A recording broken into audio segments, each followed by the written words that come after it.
और इस वीडियो में हम पढ़ने वाले हैं आर्टिकल्स का पार्ट द।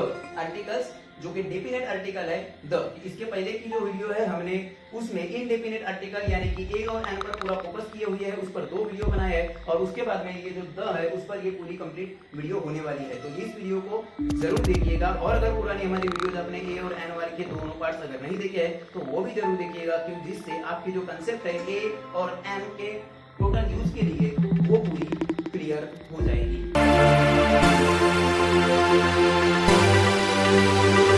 पिछली जो वीडियो थी आर्टिकल्स चैप्टर में उसमें हमने देखे थे कि ए और एन का यूज भी हमने देखे थे किस तरीके से होता है। और अब जैसा कि मैंने कहा था कि आर्टिकल्स के 2 काइंड्स होते हैं, एक है definite article and indefinite article, जिसमें से इंडेफिनेट आर्टिकल यानी कि ए और एन हम ऑलरेडी पढ़ चुके हैं और अभी जो आर्टिकल्स का सेकंड पार्ट यानी कि द है उसको हम पढ़ने वाले हैं। तो जैसा कि हमने पिछली वीडियो में देखे कि the is called as a definite article, एक निश्चित आर्टिकल है। अब इसका यूज कहाँ होता है हम वो जानेंगे और कहाँ पे आर्टिकल नहीं लगता है वो जानेंगे। तो जैसा कि आपको ए और एन के तो ऑलरेडी यूज समझ चुके हैं, तो अब द का यूज कहाँ होता है देखिए। मैंने यहाँ पे सिर्फ पॉइंट्स लिखा हूं, एग्जांपल्स मैं जब बोलूंगा तब आप नोट कर सकते हैं। हर पॉइंट को मैं एक्सप्लेन करके बताने वाला हूँ। पहला पॉइंट हमने लिखा है कि द का यूज में when we repeat common noun, तो मैंने क्या लिखा है उसको जाने दीजिए, मैं जो एक्सप्लेन कर रहा हूँ उसको देखिए कि जब हम, जैसा कि हमें पता है कि ए और एन कब आता है, जैसे कि कोई कॉमन नाउन है, जैसे कि मैंने एक एग्जांपल भी बोला था, आई बॉट एन एप्पल, मैंने एक एप्पल खरीदा। अब मैंने उस एप्पल को अगर खाया हूं, खरीदने के लिए मैंने एप्पल के लिए एन का यूज ऑलरेडी किया हूं। अब अगर मैं जब उस एप्पल को जब खाता हूं तो अभी उसी एप्पल को जिसके लिए हमने एक बार एन या ए जो भी कॉमन नाउन के हिसाब से ए या एन जो सही है उसको यूज कर लिए, जैसा कि एप्पल के लिए एन यूज कर लिए। अब उसी एप्पल की बात या उसी नाउन की बात फिर से हम जब करेंगे उस पर्टिकुलर उस पैराग्राफ में या उस पर्टिकुलर आर्टिकल में, तो हम क्या करेंगे, हम उसको जिसके लिए ए या फिर एन हमने यूज किया है अब ए या एन को रिपीट नहीं करेंगे, उसके जगह पे हम द लिखेंगे। Example, I bought an apple then I ate the apple, मैंने एक एप्पल खरीदा, I bought an apple then I ate the apple, क्योंकि उस एप्पल को मैंने खाया। तो अब दूसरी बार में मैं एन एप्पल न बोलते हुए मैं क्या बोल रहा हूँ, द एप्पल। तो जब हम ए या एन को ए या एन का यूज हमने जिस नाउन के लिए या एडजेक्टिव के लिए कर चुके हैं उसी को जब हमको रिपीट करना है तो हम ए या एन का यूज न करते हुए उसकी जगह पर द का यूज करेंगे। ये तो हो गया पहला यूज। एक यूज मैंने यहाँ पे लिखा नहीं हूं, मैं भूल जाऊंगा, उसके पहले आपको बता देता हूँ। द का यूज और एक जगह पे होता है कि अगर मान लो कोई सिंगुलर नाउन है पर अगर उसका यूज होल क्लास के लिए मतलब उस पर्टिकुलर कैटेगरी के लिए अगर हम यूज करते हैं तो उस सिंगुलर नाउन के लिए भी हम द का यूज करते हैं। आपको अगर ये पॉइंट समझ में नहीं आया होगा तो एग्जांपल से पूरी कॉन्सेप्ट क्लियर हो जाएगी। एग्जांपल हम लेते हैं कि the whale is the largest animal on the earth, sorry largest mammal on the earth. The whale, यहाँ पे मैंने व्हेल सिंगुलर नाउन है जो कि एक मछली का प्रकार है, तो व्हेल के लिए मैंने क्या यूज किया, द यूज किया। इसी तरीके से हम बोल सकते हैं कि the dog is a domestic animal, the dog is a faithful animal. तो इसमें क्या है कि एक कुत्ता एक क्या बोलेंगे एक तरह से वफादार जानवर है। तो यहाँ पे कुत्ता मतलब हम एक, भले ही हम कुत्ता बोल रहे हैं पर एक पर्टिकुलर डॉग की बात नहीं कर रहे, यहाँ पे डॉग्स की पूरी जो कम्युनिटी मतलब पूरे डॉग्स के क्लास की बात कर रहे हैं। तो at that time we use the dog. तो इस तरीके से आप जो सिंगुलर नाउन है, सिंगुलर कॉमन नाउन है, अगर उसका होल क्लास के लिए अगर वो रिप्रेजेंट कर रहे हैं तो हम द का यूज करते हैं। अब यहाँ पे जो सेकंड पॉइंट है वो देखिए, टू रेफर पर्टिकुलर पर्सन और थिंग। अब पर्टिकुलर पर्सन या थिंग को रेफर करने के लिए हम द का यूज करते हैं। कोई अगर पर्टिकुलर थिंग है जैसे द चांद्रयान, इस तरीके से कि जो मुहिम वगैरह है, तो ऐसे चीजों को एक्सप्लेन करने के लिए या बोलते वक्त हम जो है द का यूज करते हैं। फिर है rivers, seas, oceans, mountain, ranges. अब यहाँ पे देखिए माउंटेन नहीं लिखे हमने, क्या लिखे, माउंटेन की रेंजेस। फिर ग्रुप ऑफ आइलैंड्स, यहाँ पे भी आइलैंड नहीं लिखा है बल्कि ग्रुप ऑफ आइलैंड लिखा है। तो ये जो चीजें, या फिर उसके अलावा आप और मान के चल सकते हैं कि गल्फ्स हो गए, या फिर कोई भी जो नेचुरल रिसोर्सेस है उनके पहले द का यूज होता है। जैसे कि रिवर्स में हम बोल सकते हैं द गंगा नहीं बोलेंगे, अगंगा नहीं बोलेंगे, हम बोलेंगे द गंगेज या the Ganga, the Yamuna, the Jamuna, इस तरीके से। सीज में भी हम बोल सकते द पैसिफिक, क्या बोलेंगे, ओशन वगैरह, तो ओशन के नाम के लिए आ सकता है। सी में भी उसी तरीके से आएगा। हाँ, माउंटेन में अब देखिए, माउंट एवरेस्ट, ये क्या है, ये एक एवरेस्ट है, मतलब माउंटेन है, बराबर है। कुछ लोग क्या करते हैं, द माउंट एवरेस्ट बोलते हैं, जो कि गलत है। द परसुबाई बोलेंगे, जो कि गलत है। यहाँ पे ध्यान दीजिए, माउंटेन के नाम के आगे द नहीं लगता। द कब लगता है, माउंटेन की रेंजेस है तो, मतलब कि तो इसमें क्या होता है, द माउंट एवरेस्ट लिखे तो गलत हो जाता है, पर माउंटेन रेंजेस जो है उनमें द लगता है। तो अब कई बार जो स्टूडेंट्स है वो कंफ्यूज होते हैं कि कहाँ पे लगाए कहाँ पे ना लगाए। तो आपको मैं सिंपल सा फंडा बता देता हूँ। यहाँ पे माउंटेन का अगर नाम है, सिंगुलर पर्टिकुलर किसी माउंटेन का, तो वहां पे द नहीं लगेगा, द नहीं लगेगा। पर उस माउंटेन की, मतलब पर्वतों की अगर श्रृंखला है, मीन्स माउंटेन रेंज है, तो वहां पे द लगेगा। मीन्स द माउंट एवरेस्ट गलत है, पर द हिमालयाज सही है। तो आप इस एग्जाम्पल से आप समझ जाइए। फिर है न्यूज़पेपर्स के नाम, स्क्रिप्चर्स के नाम, डायरेक्शंस के नाम, रेसेस के नाम, इनके पहले द लगता है। कैसे, जैसे द लोकमत होगा, द हिंदू हो गया। द हिंदू का मतलब हिंदू धर्म नहीं, द हिंदू का मतलब जो न्यूज़पेपर है, अखबार है द हिंदू, वो वाला, ठीक है। तो इस तरह द लोकमत टाइम्स हो गया, द इंडिया टाइम्स हो गया। तो इस तरीके से जो न्यूज़पेपर्स के नाम है उनके आगे द लगेगा। स्क्रिप्चर्स का मतलब होता है होली बुक्स। तो कोई भी बुक अगर है तो उसके आगे द जनरली नहीं लगता, पर जो यूनिक है, जो होली बुक है, जो स्क्रिप्चर्स है, धर्म ग्रंथ वगैरह है, उनके आगे द लगेगा। जैसे द रामायण, एपिक अगर है द महाभारत, उसके अलावा द बाइबल, द कुरान। तो इस तरीके से स्क्रिप्चर्स के नाम के आगे द लगेगा। डायरेक्शंस हमें पता है, the north, the east, the south, the west, इस तरीके से जो डायरेक्शंस है उनके आगे भी द का यूज लगता है। अब रेसेस का मतलब होता है, क्या बोलेंगे, एक तरीके से वंश हम बोल सकते हैं एक तरीके से। तो रेसेस मतलब द हिंदूज, इस तरीके से द मुस्लिम्स, इस तरीके से होगा। पर यहाँ पे भी धर्म के नाम के आगे द नहीं लग रहा। अगर हमको हिंदू धर्म के सभी लोगों को अगर रिप्रेजेंट करने के लिए बोलना है तो द हिंदूज ये होगा।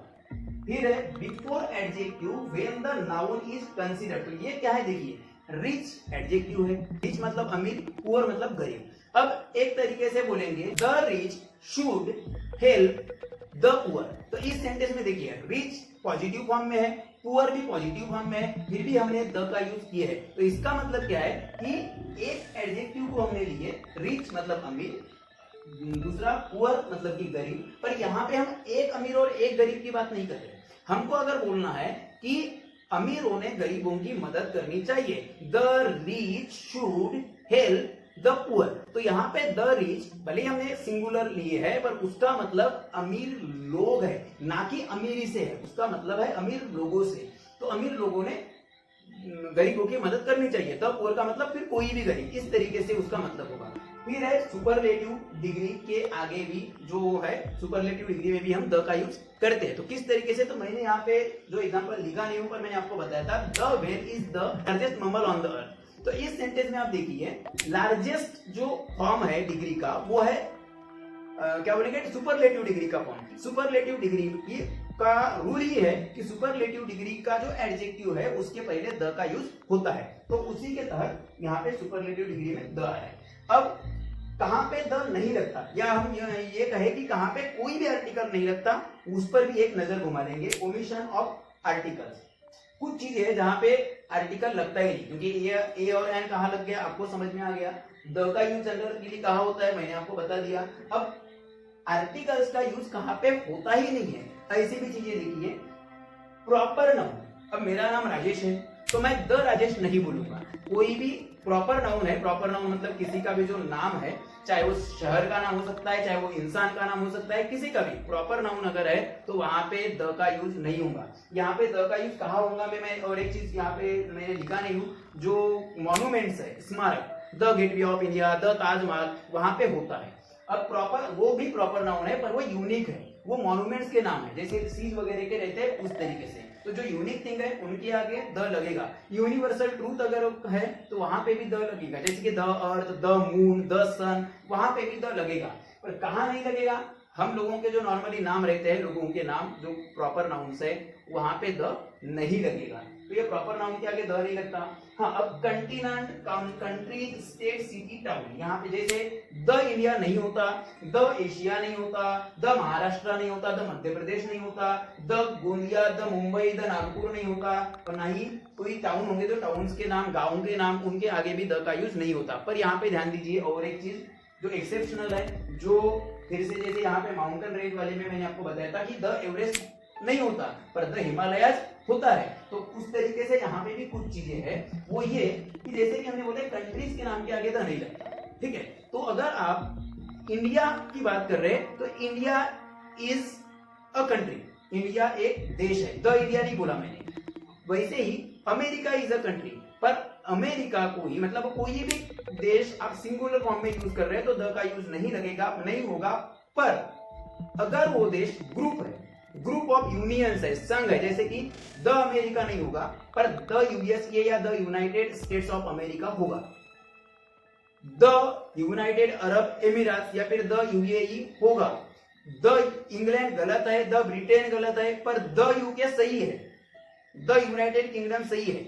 इंडिया के आगे द नहीं लगेगा, द इंडिया गलत है, पर द रिपब्लिक ऑफ इंडिया सही है। तो जब हम, क्योंकि हम इंडिया बोलते हैं तो भारत एक देश की बात कर रहे हैं, पर जब हम रिपब्लिक ऑफ इंडिया बात कर रहे हैं, द रिपब्लिक ऑफ इंडिया, तब हम भारत के अंदर जो जितने भी राज्य और केंद्र शासित प्रदेश है सभी को हम समा रहे उस पर्टिकुलर वर्ड में, and that's why we will use the. जब हम अमेरिका बोलते हैं तो वहां पे द नहीं आएगा, पर जब हम यूएसए बोलते हैं या यूनाइटेड स्टेट्स ऑफ अमेरिका बोलते हैं तब अमेरिका के अंदर जो 50 राज्य है उन सभी को हम क्या कर रहे हैं, समा रहे हैं हमारे शब्दों में। तो at that time we will use the. तो ये एक्सेप्शन है, ये ध्यान रखना है हमको। जब ग्रुप या यूनियन की बात कर रहे हैं तो देशों में तो द लगेगा, अदरवाइज नहीं लगेगा।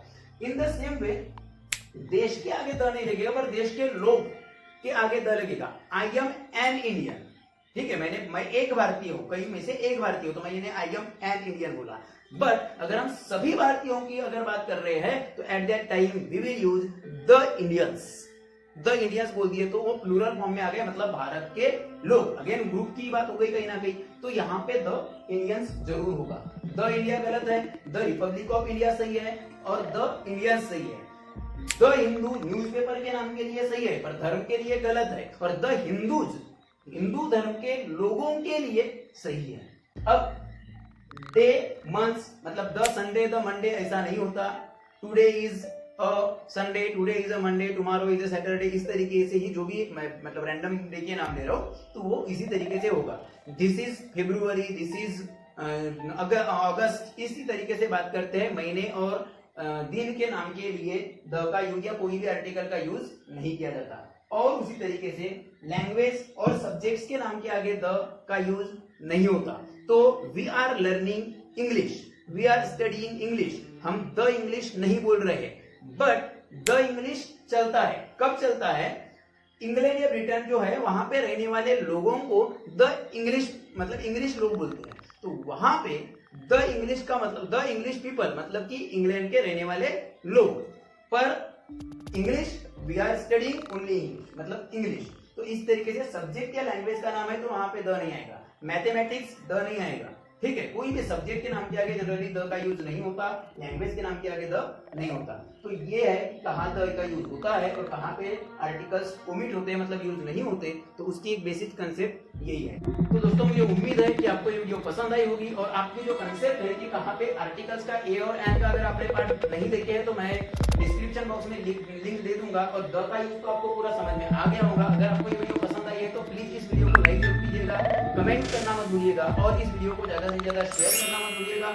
और साथ ही अगर आप इस चैनल पर नए हैं या आपने अब तक चैनल को सब्सक्राइब नहीं किया है तो प्लीज चैनल को सब्सक्राइब कर दीजिए और बेल आइकन को भी जरूर प्रेस कीजिए, क्योंकि हम आपके लिए ऐसे ही जो इंपॉर्टेंट वीडियोस है वो लेते आते रहते हैं और अभी लेते आते रहेंगे। धन्यवाद।